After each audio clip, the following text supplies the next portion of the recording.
Good evening good evening good evening very good evening all of you. तो फिर से एक बार आपका स्वागत है टीएनआई के यूट्यूब चैनल पे। तो जल्दी से सभी जुड़ जाइए। तो हमारी जो सीरीज़ चल रही थी डाइस बेटा, आपको हमने फर्स्ट टाइप, टू टाइप, आज हम सीखेंगे पार्ट नंबर 3 के अंदर क्वेश्चन मार्क वाले क्वेश्चन की नंबर। वहाँ पर आपके डाइस में एक प्लेस पर एक मिस होगा, उसके अंदर क्वेश्चन मार्क दिया गया होगा, उसी को फिल करेंगे कि वहाँ पर क्वेश्चन मार्क की जगह पर कौन सा नंबर या वेरिएबल आएगा। ठीक है, तो बढ़ते हैं। जैसा कि टाइप नंबर 3 में मैंने आपको बताया, तो टाइप नंबर 3 का ये फर्स्ट क्वेश्चन आपके सामने, 4 डाइज आपके सामने दिए गए हैं, 4 में से एक यहाँ पर मिस है आपका। ठीक है, यहाँ पर question the place of question mark, यानी कि क्वेश्चन मार्क की जगह पर हमें कौन सा वेरिएबल आएगा ये हमें बताना है। तो जो कंपैरिजन हम करेंगे, ये फर्स्ट डाइस दिया हुआ है हमारे पर, ये हमारे पास सेकंड डाइस दिया हुआ है, और ये हमारे पास थर्ड डाइस दिया हुआ है, राइट। और ये हमारे पास फोर्थ डाइस। अब इसमें तो हम कुछ यूज़ कर ही नहीं सकते, क्योंकि इसको तो हमें फाइंड आउट ही करना है बच्चे। हमें जो कॉम्बिनेशन बनाना पड़ेगा इसमें, तो हमने जो जिन बच्चों ने भाई वो चीज़ें नहीं देखी है पार्ट 1 पार्ट 2, तो हमारे डिस्क्रिप्शन में जाके उसको लिंक के पहले पार्ट 1 पार्ट 2 देखें, देन आपको फिर ये चीज़ें अच्छे से समझ में आएगी। तो इसके अंदर कुछ कॉमन नज़र आ रहा है क्या? वन कॉमन, पहले तो आप वन चेक करें। यहाँ पर आपके पास ट्रायंगल कॉमन आ रहा है, ट्रायंगल कॉमन आ रहा है एट द रेट, बट यहाँ पर 2 सर्फेसिस कॉमन आ रही है सर। इन दोनों डाइस की अगर मैं चेक करूँ तो यहाँ पर हमारे पास क्या कॉमन आ रही है? 2 सर्फेसिस कॉमन आ रही है। और हमें चाहिए क्या होता है बेसिक रूल से, अगर हमें सभी का आंसर चाहिए तो हमारे पास if only one surfaces common होनी चाहिए। तो इनमें तो हमारी बात बनेगी नहीं। अगर इसका आंसर आएगा भी तो हमारे पास डॉलर के अपोजिट हम सर्कल को सर्च कर सकते हैं। अब इन दोनों में कुछ कंपैरिजन करें तो भाई कुछ कॉमन नज़र आ रहा है आपको, चेक करके देखें क्या सेकंड और थर्ड में कुछ कॉमन नज़र आ रहा है? सर यहाँ पर कुछ भी कॉमन नहीं है। क्या फर्स्ट और थर्ड में कुछ कॉमन नज़र आ रहा है बच्चे? क्या फर्स्ट और थर्ड में? हाँ जी सर, फर्स्ट और थर्ड में कॉमन नज़र आ रहा है। क्या नज़र आ रहा है? डॉलर कौन नज़र आ रहा है। तो मैंने आपको बताया था जो कॉमन है वो एज इट इज़ लिख दें आप। ठीक है, वन कॉमन रूल क्या कहता है? जो एज इट इज़ लिख दिया हमने जो कॉमन है, और डॉलर के बाद चीज़ों को क्या करना है? क्लॉकवाइज घुमाना है। तो यहाँ पर आया ट्रायंगल और यहाँ आया एट द रेट, राइट। बात समझ में आई? इसी प्रकार से अगर मैं यहाँ से कॉमन चेक करूँगा, कॉमन के बाद क्या है? परसेंटेज और स्टार। तो यहाँ पर आया परसेंटेज और यहाँ पर आया बच्चे स्टार। तो ये आपके पास अपोजिट आ गए। तो एट द रेट के अपोजिट है स्टार, ट्रायंगल के अपोजिट है परसेंटेज। तो डॉलर किससे रिप्रेजेंट करेगा भाई? डॉलर किससे रिप्लेस करेगा? तो हमारे पास कोई न्यू वेरिएबल होगा। आप ढूंढे क्या न्यू वेरिएबल है हमारे पास, जल्दी से ढूंढे क्या हमारे पास न्यू वेरिएबल बचा हुआ है। तो हमारे पास देखो ट्रायंगल यूज़ हो गया सर, डॉलर के अपोजिट आएगा नहीं, एट द रेट यूज़ हो चुका है। अब हमारे पास बचा है ओ कह लो, जीरो कह लो। तो हमारे पास जो डॉलर के अपोजिट है वो क्या है? सर्कल है। अब हम इसको बात करते हैं, अब यहाँ पर क्या वेरिएबल आएगा सर? अब इसको चेक करें तो एट द रेट के अपोजिट क्या है बच्चे? एट द रेट के अपोजिट, तो एट द रेट के अपोजिट है स्टार। तो क्या ऑप्शन में स्टार दिया है सर? स्टार तो नहीं है, यानी कि नीचे की साइड पर यहाँ पर होगा स्टार बच्चे। ठीक है, बात समझ में आई? इसी प्रकार से मैं बात करूँ डॉलर, तो डॉलर के अपोजिट होगा सर्कल, यानी कि पीछे की साइड पर इस डाइस के अंदर सर्कल बना हुआ होगा। क्या बना होगा? सर्कल बना होगा। क्या सर्कल ऑप्शन में? हाँ जी बिल्कुल है sir, option eliminate, D option हमारा निकल चुका है बाहर। ठीक है, अब यहाँ पर क्या आ सकता है सर? अब हमारा ये यूज़ हो गया है। ठीक है, ये यूज़ हो गया। अब यहाँ पर सर या तो ट्रायंगल आएगा या फिर परसेंटेज आएगा। सर यहाँ ट्रायंगल आएगा तो यहाँ परसेंटेज आएगा, और यहाँ परसेंटेज आएगा तो यहाँ पर आपका क्या आएगा बच्चे? ट्रायंगल आएगा। अब दोनों पॉसिबिलिटीज़ को ठीक करना है। आप कैसे करेंगे मेरे भाई? तो आप किसी भी डाइस में आप चेक कर लें कि आपके वेरिएबल, ये वेरिएबल कॉमन जो वेरिएबल आपको नज़र आ रहे हैं, ये वेरिएबल कहाँ पर है, किस में है? ढूंढो भाई। तो हमें डॉलर और एट द रेट का कॉम्बिनेशन इस वाले डाइस में मिल रहा है। तो या तो आप एक काम कर सकते हैं, इस डाइस की पूरी पॉसिबिलिटीज़ आपके सामने है, ऑलरेडी आपको पता है कौन सा वेरिएबल, कौन सा साइन किसके अपोजिट है। और ट्रायंगल के अपोजिट है परसेंटेज, तो हम यहाँ लिख देते हैं ट्रायंगल के अपोजिट परसेंटेज है।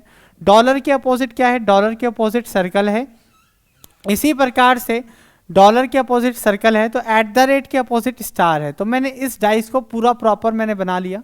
अब बच्चा ऐसे ही तो जजमेंट करेगा कि उसके राइट हैंड पे कौन सा है, कि भाई जैसे मैं कह सकता हूँ कि डॉलर के राइट हैंड पे ट्रायंगल है, देन उसके क्लॉक के आधार पर एट द रेट छपा हुआ है।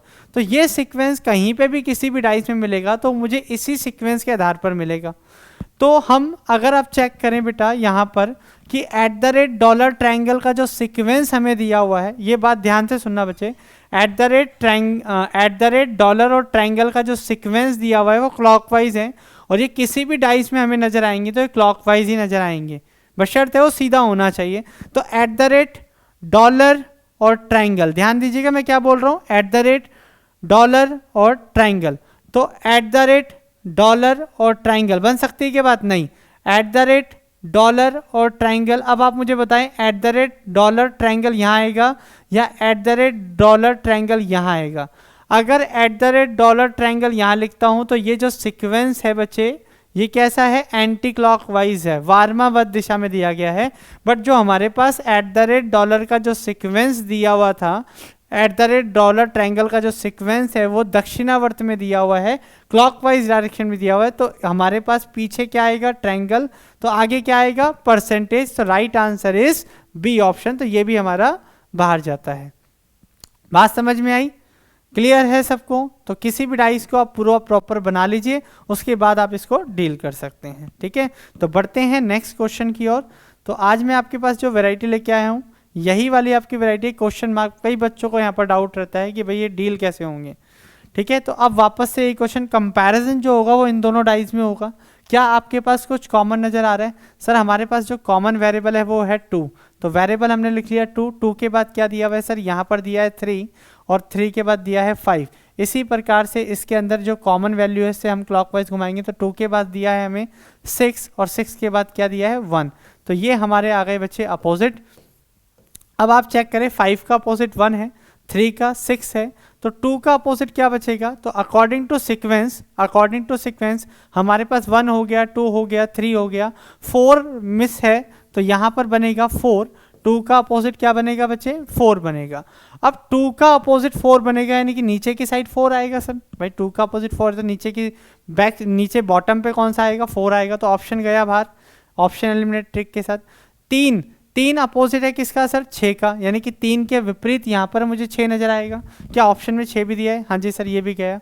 अब सर या तो यहाँ पर 1 आएगा या फिर 5 आएगा, या तो 1 आएगा या फिर क्या आएगा? 5 आएगा। अब इस सीक्वेंस को, भाई 2 और 3 का सीक्वेंस मुझे यहाँ देखने को मिल रहा है, तो 2, 3, 5 कहीं पे मिल रहे हैं, कैसे मिल रहे हैं? क्लॉकवाइज पे आधारित हैं, क्लॉकवाइज पर बेस हैं।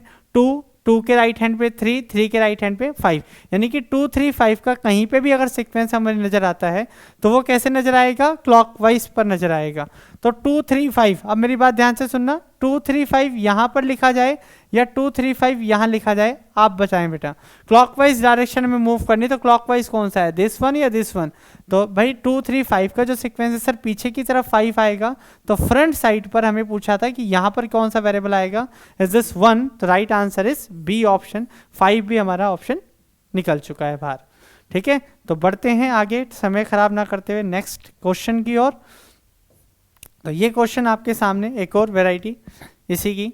तो हमारे पास कॉमन सरफेस, भाई जो कॉमन है, अब देखो ये तो सामने दिख रहा है, और कभी भी चीज़ें वेरिएबल सामने हो तो आप लेफ्ट का लेफ्ट, राइट का राइट, फ्रंट का फ्रंट कर सकते हैं। यानी कि 2 का अपोजिट मैं कह सकता हूँ डायरेक्टली 4, इसी प्रकार से 6 का अपोजिट हम कह सकते हैं 1, और 3 का अपोजिट हमारे पास कौन सा वेरिएबल मिस है? 5 मिस है, तो ये हमारे पास अपोजिट निकल के आ गए। अब ऐसा क्यों किया? क्योंकि इनकी सरफेसेस, अगर हम बेसिक रूल की बात करें, सरफेसेस हमारे पास क्या है? सेम है, तो इसको घुमाने की जरूरत नहीं। अगर आप वही चाहते हैं कि सर वही वाला कंसेप्ट रहने दीजिए, तो भाई वो करते हैं।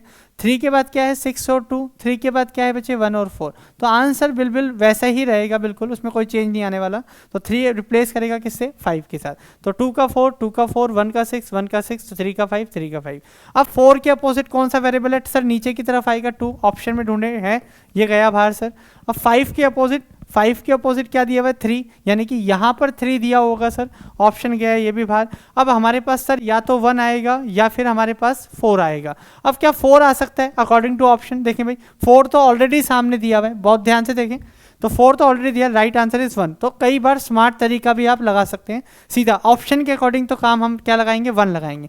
अब कई बच्चे बोलेंगे सर अगर ऑप्शन में 6 भी होता, अगर भाई 6 भी होता तो हम कैसे करते? तो वही कंसेप्ट भाई हमारे को देखने को मिल रहा है कि 4 और 5, जैसे कि आप सीक्वेंस को देखें, 3 आपके पास 4 नजर आ रहे हैं यहाँ पर। आप इस डाइस को पूरा प्रॉपर बना लें, इस डाइस को पूरा प्रॉपर बना लें या इस डाइस को पूरा प्रॉपर बना लें। तो भाई 3 के अपोजिट क्या है 5 है सर, 3 के अपोजिट 5 है। 4 के अपोजिट क्या है 2 है, 4 के अपोजिट 2, और 1 के अपोजिट क्या है 6 है। तो भाई अगर मैं 4 और 5 के सीक्वेंस की बात करूं तो 5 4 1, तो देखो यहाँ पर देखो 5 4 1 का जो सीक्वेंस है वो कैसे नजर आ रहा है सर, वो क्लॉकवाइज नजर आ रहा है। 5 के बाद 4, 4 के बाद 1, तो 5 4 1 का जो सीक्वेंस आ गया clockwise. Right answer is A option. हम ऐसे भी जज कर सकते हैं अगर ऑप्शन में 6 भी होता तो बढ़ते हैं अगले क्वेश्चन की ओर। तो आप, आई होप कि आपको ये चीज़ें अच्छे से समझ में आ रही होगी। तो ये क्वेश्चन आपके सामने, अब मैं इसकी वैरायटी आपके सामने लेके आया हूँ ऑप्शंस की। यहाँ पर आपके पास 5 ऑप्शन है, but DSSB, KVS and NVS जितने भी हमारे पास एग्जाम है टीचिंग से रिलेटेड, वो हमारे पास 4 ही ऑप्शन पे बेस होते हैं। तो भाई इसको क्वेश्चन को डील करें, क्या यहाँ पर कुछ कॉम्बिनेशन कॉमन है बच्चे? कॉमन चीज़ें चेक करें सर। कॉमन जो है वो डी वेरिएबल, और डी के बाद करेंगे ई, और ई के बाद ए, डी के बाद सी, सी के बाद एफ। तो ये हमारे पास दीज आर अपोजिट। तो डी रिप्लेस किससे करेगा सर? ए हो चुका है अकॉर्डिंग टू सीक्वेंस। अगर काम करें ए हो चुका है सर, बी गायब है, बी हमारा मिस है, तो बी हमारा हो जाएगा डी के अपोजिट, और A B C D E F. अब सारे वेरिएबल मिल चुके हैं, अब इसको सॉल्व करना चालू करें। ए का अपोजिट क्या होगा सर? ए का अपोजिट होगा सर नीचे एफ, तो एफ तो गया ऑप्शन से बाहर सर, ये ऑप्शन गया बाहर बिल्कुल, ठीक है। बी अपोजिट है किसके? डी के, तो सर पीछे की साइड पर डी होगा, ये ऑप्शन भी गया बाहर।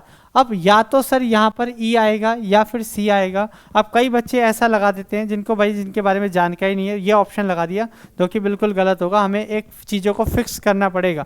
अब ए और बी जो हमें देखने को मिल रहा है, भाई इस डाइस को अगर मैं पूरा कंप्लीट बना लूँ, मुझे ए नज़र आ रहा है तो मैं इस डाइस को पूरा प्रॉपर बना सकता हूँ। सर आप बहुत अच्छे से बता सकते हैं कि ए का अपोजिट क्या आएगा सर? नीचे आएगा एफ। डी का अपोजिट क्या आएगा सर? यहाँ आएगा बी, और ई का अपोजिट क्या आएगा? सी। तो भाई हमें जो सीक्वेंस हमें मिल रहा है ए ई बी का सीक्वेंस है, कैसे मिल रहा है? क्लॉकवाइज है एंटी क्लॉकवाइज?